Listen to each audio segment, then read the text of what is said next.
guys, welcome back to my channel. So Valentine's Day is right around the corner and I thought of showing you two of my easy and quick Valentine's Day treats so that you can make that on Valentine's Day for your Valentine or for yourself.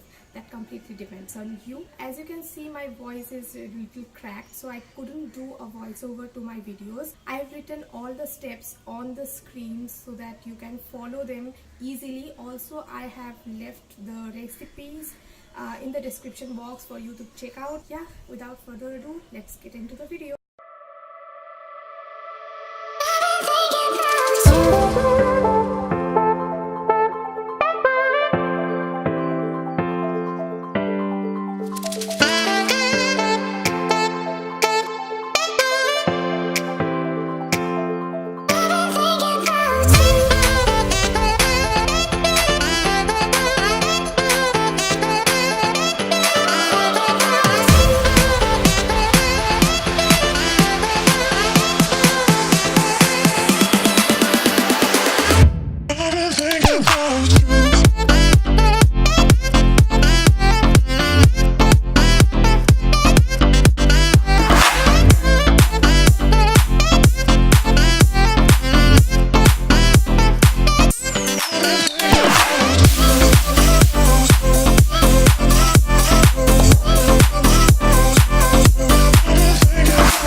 So that was the two quick and easy Valentine's Day treats recipe. If you like it, please hit the like button. Also share the video with your friends and family. I will see you in my next video very soon. Till then, goodbye and happy Valentine's Day to all of you.